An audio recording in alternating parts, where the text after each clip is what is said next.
ఆ రోజు నేను మున్సిపల్ ఎడ్యుకేషన్ మినిస్టర్ హోల్డ్ చేస్తున్నప్పుడు అమరావతి మాట్లాడినప్పుడు అందుకని ఆ విషయాన్ని ఒక నిమిషంలో క్లారిఫై చేద్దామని చెప్పి నేను అడిగాను అధ్యక్ష. వారు చెప్పింది 10,000 కోట్ల రూపాయలు అప్పుడు ఖర్చు పెట్టామన్నారు. అది వాస్తవ విరుద్ధం అధ్యక్ష. ఆ రోజుకి ఆ ప్రభుత్వం ఖర్చు పెట్టింది 6,000 కోట్లు మాత్రమే. ఆ రోజుకి 6,000 కోట్లలోనూ 2,000 కోట్లు బాండ్స్ రూపంలో తీసుకొచ్చారు. బడ్జెట్ నుంచి ఖర్చు పెట్టింది ప్రభుత్వం ఖర్చు పెట్టింది 2,000 కోట్లు, 2,000 కోట్లు ఇంకా అప్పుతో తెచ్చారు. అది పక్కన పెడితే అధ్యక్ష, 3 రాజధానులు పన్ను తగ్గిస్తాను. 3 రాజధానులు అనేది మా ప్రభుత్వ విధానం అధ్యక్ష. ఆ రోజు మా పార్టీ విధానం, మా ప్రభుత్వ విధానం 3 రాజధానులు. అలాగే అమరావతిలో ఉన్న ఈ ప్రాంతాన్ని కూడా ఇక్కడ శాసన రాజధాని పెట్టి అభివృద్ధి చేయాలనేది మా పార్టీ విధానం అధ్యక్ష. దాంట్లో ఏ విధమైన డిస్ప్యూట్ లేదు, ఏ విధమైన అభిప్రాయ భేదం లేదు. ఆ ప్రకారం ఆ రోజు చేశాం అధ్యక్ష. ఆ రోజు చెప్పిన తర్వాత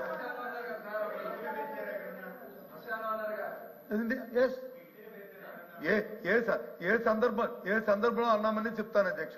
ఇప్పుడు చెప్పారు కదా, మళ్ళీ నా నోటితో చెప్పడానికి అవసరం లేదు, కానీ మీరు అన్నారు కాబట్టి చెప్తున్నాను. మీరు అడుగుతున్నారు కాబట్టి వస్తానని. ఆ రోజు వచ్చి చూడడానికి వస్తానని ప్రభుత్వంలో పెద్దలు ఆ రోజు మాజీలు వచ్చి చెప్తే ఏముంది, ఇక్కడ 3 సంవత్సరాలు అయింది అమరావతి దాన్ని ప్రారంభించారు. 1,19,000 కోట్ల రూపాయలతో వచ్చి బడ్జెట్ తో పెట్టి సుమారు 6,000 కోట్ల రూపాయలు కూడా ఇంకా ఖర్చు పెట్టగా దాని నుంచి ఆ రకంగా శ్మశానాలుగా దాని నుంచి ఏం చూడడానికి వస్తారయ్యా, దాన్ని ఏంటి చేస్తారు అని చెప్పి అన్నాను అధ్యక్ష. ఎస్ అన్నాను, చెప్తాను, అనలేదు అనట్లేదు కదండి. ఆ సందర్భం అది, ఆ సందర్భం అన్నా. కూర్చోమ్మా,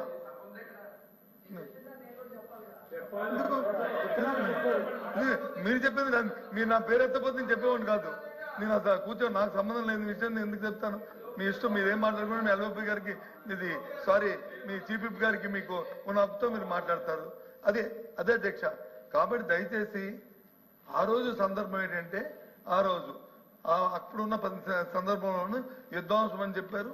ఏదైతే ఇల్లీగల్గా ఉన్న కన్స్ట్రక్షన్స్ ఏవవుతున్నాయో వాటిని కూలదడం జరిగింది తప్ప లీగల్గా ఉన్న దాన్ని ఏది ప్రభుత్వం వచ్చి ఎప్పుడు కూడా ఏది కూడా కూల్చదు అధ్యక్ష. ఈ సభ ద్వారా గౌరవ సభ్యులు కూడా తెలియజేస్తాను, దయచేసి మా ప్రభుత్వ విధానం 3 రాజధానులు. అదే విషయాన్ని నేను మళ్ళీ చెప్పాను, అదే చెప్తున్నాను కూడా అధ్యక్ష. అవసరం ఏంటి, అక్కడ ఉన్న వాళ్ళందరూ ఏంటి, మీరు ఆ మాట అన్నందుకు మీరు ఏమైనా కాటి కాపరా దానికి? కేబినెట్ సమావేశాలు నిర్వహించారు అంటే మీరు శ్మశాన వాటికలో కేబినెట్ సమావేశాలు నిర్వహించారా? నేను అవి కూడా చదువుతాను అధ్యక్ష. ఎప్పుడెప్పుడు కేబినెట్ సమావేశాలు నేను ఇచ్చేశారు?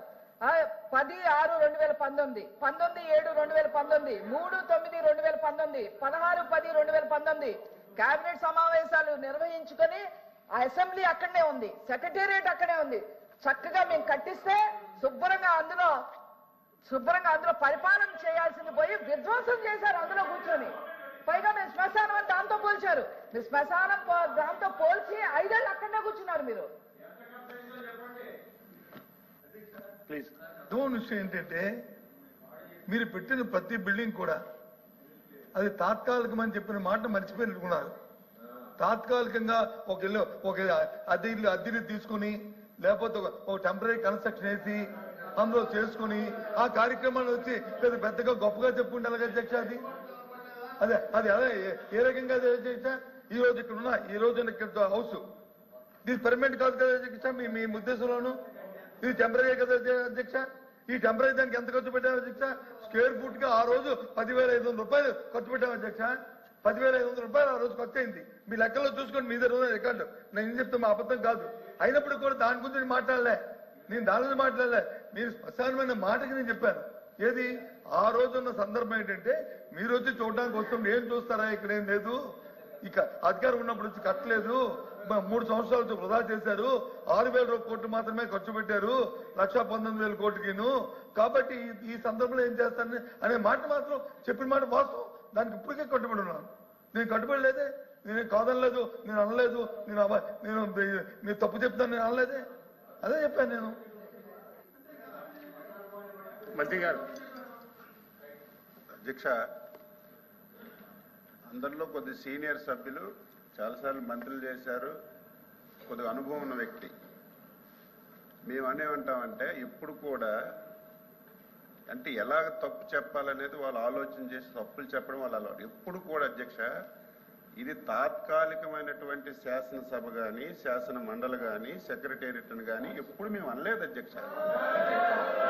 మీరు ఎప్పుడు కూడా మీరు ఏ రికార్డు మీరు తీసుకున్నా సరే మేము ఏం చెప్పాం అధ్యక్ష ఏం చెప్పామంటే ఇది ట్రాన్సిస్టు అంటే మనం పెర్మనెంట్ గా కట్టేలోపు ఇది వాడుకుంటామని చెప్పాము తప్ప ఇది తాత్కాలికమైన పదం ఎక్కడ కూడా రాలేదు అధ్యక్ష.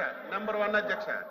నెంబర్ 2 అంత పెద్ద మనిషి శ్మశానం అని ఎందుకు అన్నారంటే మరి ఆయన విజ్ఞతకు వదలొచ్చు. కానీ ఆ రోజుకి ఏదైతే కొత్త ప్రభుత్వం ఏర్పడిందో ఆ రోజు ఇదే శాసనసభలో సమావేశాలు నిర్వహించారు, ఇదే శాసన మండలిలో సమావేశాలు నిర్వహించారు.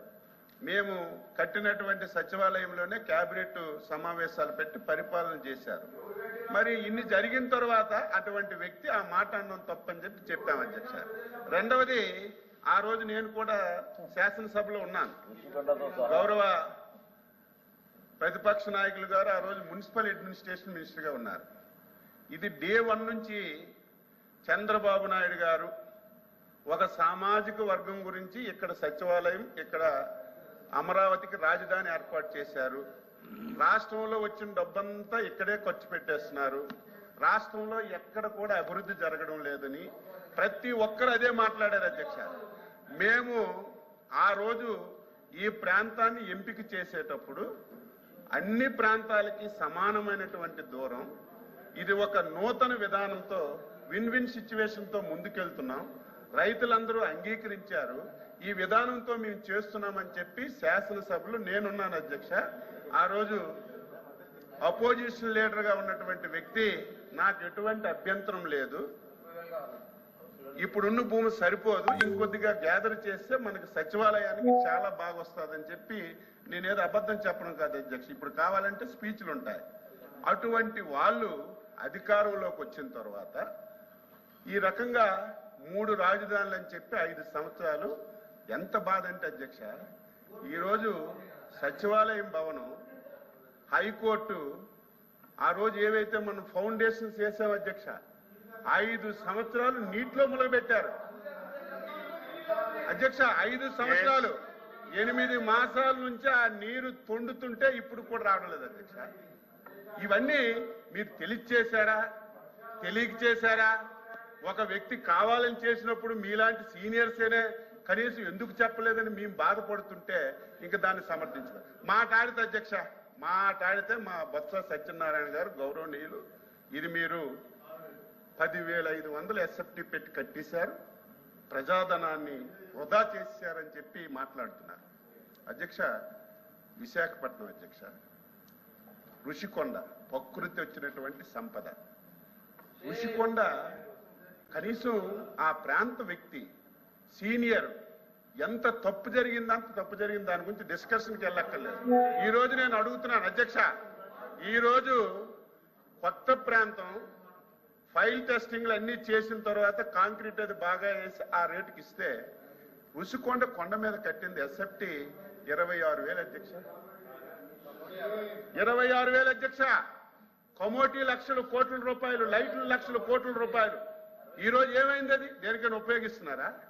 మళ్ళీ ఎంత విచిత్రం అంటే అధ్యక్ష, కనీసం ఒక తప్పు చేసిన తర్వాత ప్రజలు సమాజం చేసిన తప్పు అని చెప్పిన తర్వాత కనీసం పశ్చాత్తాపం లేదు. దానికి ఎదురుగా మేమే మునగాళ్ళం, మేమే ఇంత డబ్బు ఖర్చు పెట్టి కట్టాము, మాలాగా మీరు కట్టలేరని ఎదురుదాడి చేస్తుంటే ఇంక ఇటువంటి వాళ్ళకి ఏం సమాధానం చెప్పాలి? దయ ఉంచి మీరు ఆ వేళ శ్మశానం అని అనడం చాలా తప్పు. శ్మశానం అన్న వాళ్ళు ఈ ప్రాంతానికి 5 సంవత్సరాలు మీరు రాకపోతే శ్మశానం అంటే దానికి అర్థం ఉంటుంది. శ్మశానం అని అన్ని రోజు కూడా శ్మశానంలో మాట్లాడారు మీరు, అది నా బాధ.